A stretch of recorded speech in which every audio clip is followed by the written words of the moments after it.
एक मैं उदाहरण देता हूँ, कुंभा के समय पे गुजरात का महमूद शाह, मुजफ्फर शाह आता है इधर आबू से होता हुआ, वेस्टर्न साइड से अटैक करता है, और वहां पर माता का एक मंदिर था जिसको माना जाता था कि कुंभलगढ़ के ऊपर उसका आश्रय है।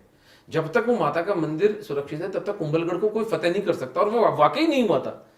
उस माँ की मूर्ति को और वहां शिलाखंडों को वो चूरन में परिवर्तित करता है और वहां के लोकल हिंदुओं को मजबूर करता है खाने के लिए उसको। ये डॉक्यूमेंटेड इन्होंने श्यामल दास जी ने करा है वीर विनोद में। कौन सी हिस्ट्री वीर विनोद का अंग्रेजी अनुवाद हुआ है क्या? नहीं मैम, जरा जहां तक दिखाओगे? मेरी जानकारी है वो नहीं हुआ है। ये वीर विनोद है। अच्छा, ये मेवाड़ के इतिहास का इससे एलाबोरेट डॉक्यूमेंट कोई नहीं किस है। 1870 में लिखा गया? ठीक है, सज्जन सिंह जी महाराज थे, तो इसका मतलब ये भी काम है जो किसी न किसी को जल्दी से करना चाहिए। जी, इसके 4 वॉल्यूम्स हैं, ठीक है। जिसमें इन्होंने पहले वाले में जो मैं आपको आज बापा रावल खुमान की कहानी सुना रहा हूँ, इसमें प्रताप की तो जितनी डिटेल में आप बता रहे हैं इससे ज्यादा होगी ना इस किताब में। तो और क्या बताते काम हैं? की बात मैंने निकाल ली बापा है। राव ने और कुछ क्या बताते हैं? बापा रावल के बारे में एक और बात जो समझ में आती है वो ये थी कि वो एक आध्यात्मिक किस्म के व्यक्ति थे, और वो जो तलवारें उनकी और वो उनका भार था और वो सब तो एक है, बट लार्जली जो इंस्टीट्यूशनल रिस्पॉन्स इस्लाम को उन्होंने दिया कि 500 साल तक हम सुरक्षित रहे इस माफिया से, वो बापा रावल का क्रिएशन था पूरा का पूरा। और उसी चीज को खुमान 2 कैरी करते हैं और वो शक्ति कुमार तक वो सिलसिला चलता है। उसके बाद हमें कुछ पता नहीं चलता है। 1192 में बैटल ऑफ तराइन में पृथ्वीराज चौहान का मेवाड़ से क्या संबंध था कि पृथ्वीराज चौहान की बहन मेवाड़ के महाराणा समर सिंह जी की पत्नी थी। तो पहले बैटल ऑफ तराइन में इसी शहाबुद्दीन मोहम्मद गौरी को जूते मारे थे समर सिंह जी और पृथ्वीराज चौहान ने मिलकर के। भूल इनसे ये हुई कि उसे जीवित छोड़ दिया। कितने लोग लेके आया था वो? मैं उसको मैंने डिटेल नहीं पढ़ा है, क्योंकि पृथ्वीराज चौहान पर मेरा अधिक काम है नहीं मेरा। ओके। मैं समर सिंह जी की कहानी पढ़ रहा था, वो बहुत मार्मिक है। समर हाँ, सिंह जी तो को जब बताइए। सेकंड टाइम जाना पड़ा उनको प्रेमोनिशन हो गया था। नहीं नहीं, पूरा बताइए ना। ये समर सिंह का और पृथ्वीराज जी का आपने रिश्ता तो बता दिया। हाँ।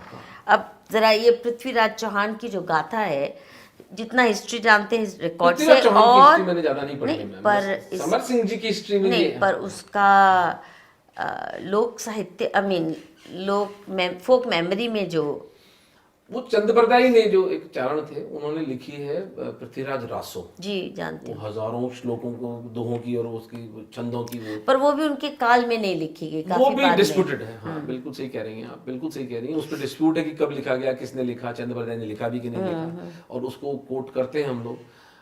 पृथ्वीराज चौहान जो मैं अभी तक जानता हूं उनके बारे में वो ये है कि सेकंड बैटल ऑफ तराइन के बाद में समर सिंह की भी हत्या हो जाती है। समर सिंह को मार डाला युद्ध में, सेकंड बैटल ऑफ तराइन। उसी ने मारा, उसी ने मारा, गौरी ने मारा। लेकिन पृथ्वीराज चौहान तो पकड़े जाते हैं, लेकिन समर सिंह पकड़े नहीं जाते हैं, वो युद्ध में मारे जाते हैं। नहीं, पर ये जो कहते हैं 16 बार आया, 17वीं बार, दो बार 16 वाला सेकंड नहीं, में हम हार गए थे।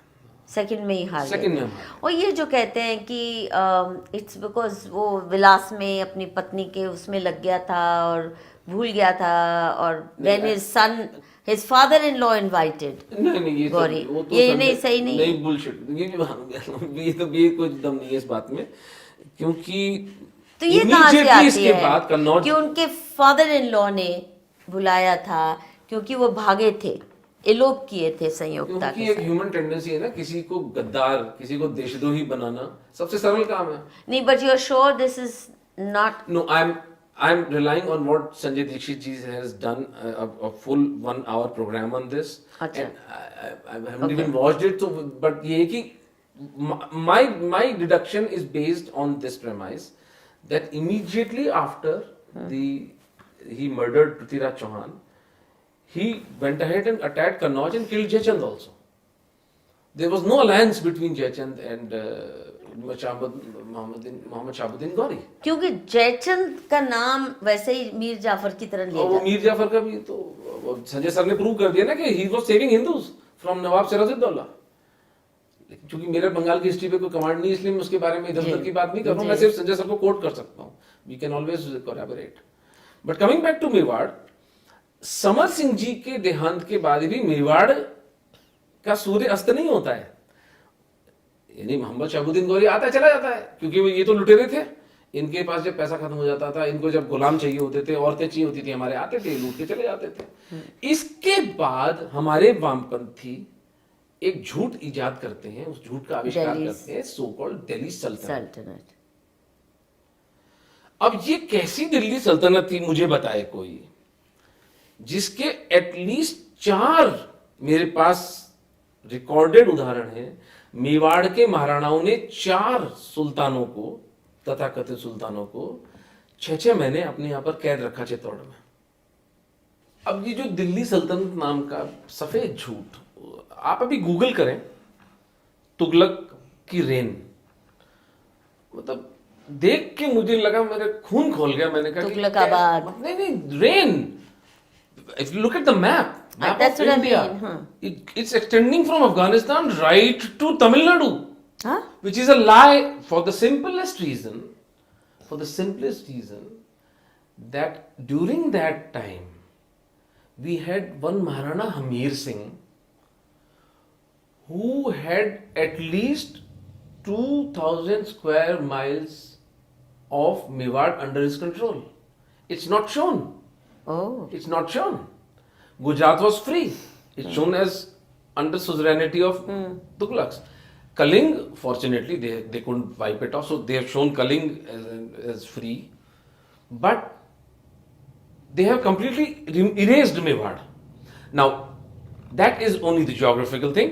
अगर हम महाराणा हमीर सिंह जी की शौर्य और पराक्रम की बात करें, 1303 में जो सबसे पहला साका हुआ था चित्तौड़ का, अलाउद्दीन खिलजी वाला, जिसमें महारानी पद्मिनी ने लगभग 20,000 स्त्रियों के साथ जौहर